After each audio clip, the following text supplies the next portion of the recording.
is there any, a week after what we saw in Lafayette Park last Monday night, are there any people here in this building who believe that, or does the president believe that perhaps things went the way they shouldn't have gone? Is there any regret on the part of the president or anyone here about how people were treated, people who were peacefully protesting, and how they were rushed out so violently? No, there's no regrets on the part of this White House because, look, I'd note that many of those decisions were not made here within the White House. It was AG Barr who made the decision to move the perimeter. Monday night, Park Police also had made that decision independently when they saw all of the violence in Lafayette Square. And before these protesters were moved by Park Police and they issued that tactical order, there were 3 loud warnings. And as I believe it was AG Barr on Face the Nation noted, that some of those protesters moved back and adhered to the warning, but others of those protesters started hurling objects, and that was unacceptable. And Park Police acted as they felt they needed to at that time in response, and we stand by those actions. Does he still believe that NFL players who kneel as a form of protest against police brutality should be fired? The president is very much against kneeling in general. The president has made clear for years that kneeling is tied to our national anthem, that it does not respect our military men and women across this country. He's not a fan of the kneeling movement. He's made that very clear, particularly because he thinks it's disrespectful to our military, as the kneeling originated at the kneeling during the national anthem. Do you think they should be fired? I have no comments on that. He is against the kneeling movement, though, as he's noted on Twitter as recently as a few days ago. You can't say yes, he does still think they should be fired? I have no information on that, and I have not talked to him about that. This is Trump's press secretary put on the spot as to whether the White House has any regrets about the government's decision to gas peaceful protesters for Trump's photo op. And of course, she said they have none. No regrets about using chemical agents against American citizens, peaceful protesters exercising their First Amendment right so that Trump could get one of the creepiest moments in modern American history captured on camera. Holding up a Bible. We have a great country. That's my thoughts. And yet this administration is so hell-bent on, above all else, never admitting fault, that even amid likely one of the worst moments to ever come out of the presidency, gassing Americans for a photo op, the Trump administration's stance is that it was the right thing to do. No compassion, no empathy, no logic or reason, just ego. That's it. Also, you gotta love how it's never anyone's fault. Here, McEnany blames the US Park Police as well as Bill Barr, as if Trump had nothing to do with it.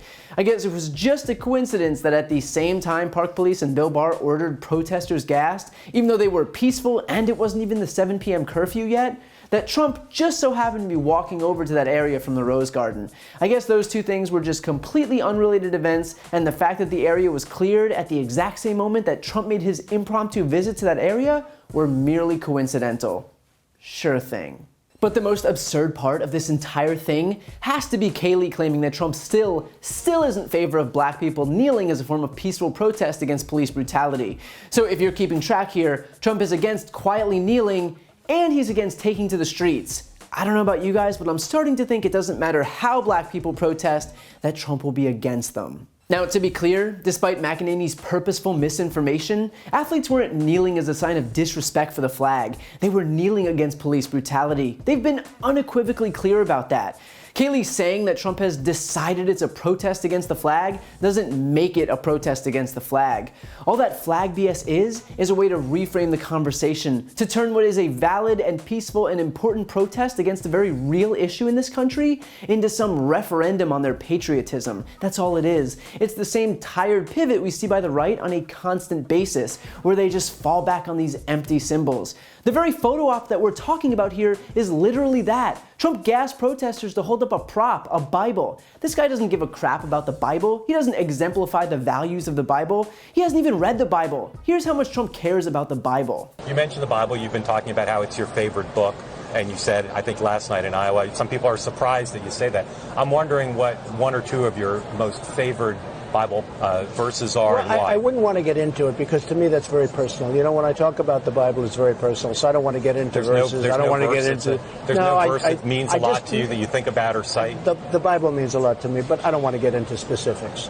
Even to cite a verse that you like? No, I don't want to do that. You're an Old Testament guy or a New Testament guy? Probably equal.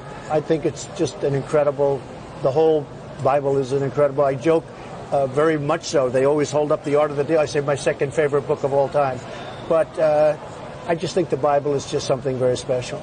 So Trump's empty gestures aside, the fact is that peaceful protest isn't un-American. On the contrary, it's absolutely American. Striving for a more perfect union and fighting for equality is embedded in the foundation of this country. What Trump is trying to do is suppress not only the First Amendment right of Americans to peacefully protest, but deny them a platform to fight for their own rights by reframing it as an attack on our flag or our military. It's not only bad faith, but it is uniquely un-American. So Kayleigh can keep playing off of the White House playbook of distraction and redirection and misinformation, but while they pretend not to know what this is about, the American people do. And the fact that the vast majority of Americans do believe that reform is needed is a testament to the fact that, yet again, the Trump administration doesn't represent the will of this country and is squarely on the wrong side of history. If you like that video, please check out my brand new podcast, No Lie with Brian Tyler Cohen, where I'll cover the most important political stories of the week and interview major players in the world of politics. Available now on Apple Podcasts, Spotify, or wherever you get your podcasts. Check it out and subscribe now.